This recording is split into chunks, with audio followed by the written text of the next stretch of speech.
Music education. Where did we go wrong? What has happened in the past? Music education is valuable. We have known that for years.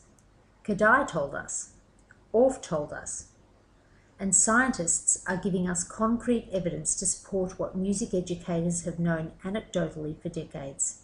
But we still don't have music programs which reach out effectively to a majority of our children.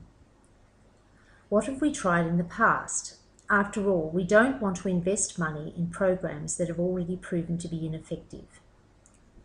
We've tried wonderfully produced books and AV packages supported by in-service training sessions.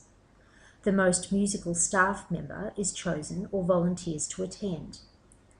The aid is brought back to the school with enthusiasm and is used by the in-service trained musical staff member. There might be some flow-on to other members of the staff, which dwindles as time goes by. Eventually, the staff member who is familiar with the tapes, videos, CDs, DVDs, leaves the school, takes the aid or shelves it where it gathers dust and becomes obsolete. We've tried mass instrumental programs. Keyboard teachers, guitar teachers, and string teachers move into schools once a week to conduct group or individual lessons. A very risky strategy for encouraging a love of music. It might work for kids where parents listen to Western music or even have experience in music making themselves, but let's be realistic. Imagine a home where the parents have never learned music or even seen one of the instruments at close quarters. There is not an instrument at home, so the child takes one from school to practice. It is fragile. It goes out of tune on the way home and no one knows what to do with it. The kid tries to practice on an out-of-tune instrument and sounds pretty awful. A family member makes a negative comment and the child quickly decides, "I suck at music." Meanwhile, the child from a musical family has been assisted and praised. He or she has practiced because of the positive reinforcement. The music teacher is impressed and the child looks set for success.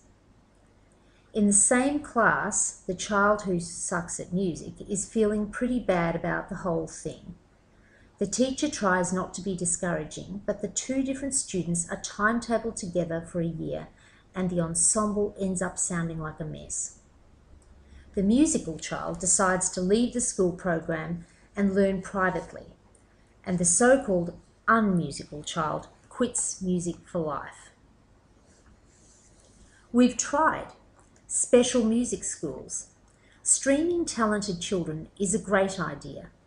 I'm sure that we as a nation are proud of our sportsmen and women who have been supported by the Australian Institute of Sport, and we have no doubt gained a great deal from having musicians encouraged by programs at select music schools. The question is, how did the students become good at music in the first place? Can we build on the number of talented, musically engaged students? I believe we can, but we have to understand that it is imperative that music education starts early. Not at junior secondary level, not even in the primary school. Music education has to begin in creches and kindergartens. Music is a language, and it is most easily taught at a very young age when the brain is undergoing synapse development. At 8, synapse development is already beginning to be pruned. Between birth and the age of 3, the brain is most receptive to the rhythm, the pitch, and the tone of the human voice. Children are learning to talk. Many parents notice that their 2-year-old is musical. They need to be. They need to have a great ear if they are going to learn to form words, emphasize phrases, make themselves heard. This is when music comes naturally. And it's not just a time for developing oral and oral skills. What about motor skills? Dexterity. Dexterity in kids is declining.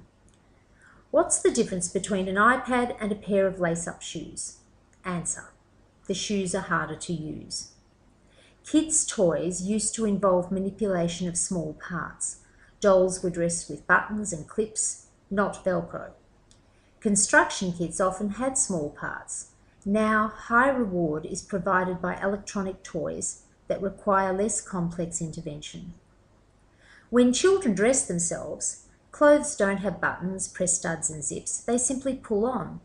And simple games like Stacks on the Mill and This Little Pig Went to Market, which build spatial awareness and touch, are becoming less common. So, we start to teach music too late in order to maximise the connection in the developing brain, and we drop students in the middle of instrumental programs where high dexterity is essential. At grade 2, kids still have Velcro sports shoes, so we can get them dressed quickly, but we give them a recorder or a violin and expect that they can cover the holes and move their fingers in intricate ways. How ridiculous! We absolutely have to build the skills for music at an early age, just like walking and talking and reading. You wouldn't give a beginning reader War and Peace. So why give a beginning musician a recorder or a violin? It's easier to set up a music program for younger children, and the teachers in creches and kindergartens can do this. They may be afraid of teaching music. Remember, music education has been failing for years, and the teachers have most likely suffered the fate of the child who sucks at music. But that is because they believe music education requires a high level of skill on an instrument. Instrumental programs will come later with expertly trained teachers, but there is a lot of groundwork to be done first. Our creche, kindergarten and classroom teachers can start the ball rolling. They love kids.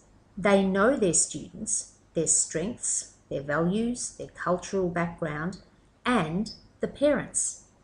And young children are so willing to love and respect their class teachers. The relationship already exists, so why bring in strangers? We know that music is a language and it needs to be practiced, so weave it through the day, punctuate other areas of learning with music. Make sure all children know that music is fun. Don't have a visitor come in and teach music. This sends a message of exclusivity straight away. Set it up like PMP if you like. Parents need to be involved too, but make sure it is taught early and often. I can already hear teachers saying, "But I can't sing, I can't read music, I'm tone deaf. I just put on a CD or plug in an iPod. They love that at lunchtime." Well, that may be so, but that's not music education. Put alphabet posters up around the room by all means, but that's not going to teach children to read. I can provide examples of music education which do not require any musical training or a great singing voice. After all, I helped with PMP when my children were young and I didn't need to have training. I just followed the instructions on the card. We can do this for music. I've developed a program to be used in the early childhood years which gives children a love of music and a foundation for future success. I involve parents. Many parents are scared of music too. They don't know what is involved, but they want to help. Let's show them how. Show them that moving in time to music, clapping rhythms, maintaining a pulse, differentiating between high and low is fundamental. Moving fingers independently, feeling textures, pointing to things accurately, fundamental. It doesn't matter how well you sing, sing with your class, sing with your children and have fun for goodness sake. Everyone loves music. We should be able to tap into that. When I teach my 2-year-old classes, parents often say that they are learning too. As they come along with their children, they begin to understand pitch, notation, orchestration, things that have never been explained to them, and they have the opportunity to become engaged with music for the first time. Any music program needs to engage parents. Parents are a conduit to success.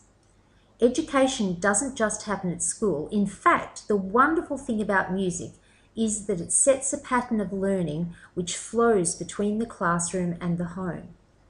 We don't want kids switching off when they leave school and music gets stuck in your head. You sing the songs you learnt at kinder when you're in the bath. It's great. Let's build on that link and teach the kids and their parents that practicing music at home is necessary and incredibly valuable. If music is easy in the early stages and we start young, we can build this awareness. Sometimes things take time to perfect. Sometimes things are hard. Children need a lot of encouragement to work at things that come more slowly. Music is the lace-up kind of activity, not the Velcro solution. And we need parents to be informed, patient, and supportive if kids are to succeed. Well, music education has to involve parents. It has to start young and then it can grow. Initially, activities need to be targeting similar skills across the 3-year-old kinder, 4-year-old kinder, prep 1-2 age group as the program builds momentum and basic skills and parental support develop. Then what? Think percussion. Percussion builds dexterity, but it doesn't absolutely require it. It is perfect for learning basic notation skills. It works in ensembles. It builds teamwork and fosters improvisation. All cultures use percussion. Think body percussion, percussion on found objects, and the more sophisticated instruments. Wow, the mind boggles. Start a program from the ground up and watch it take off.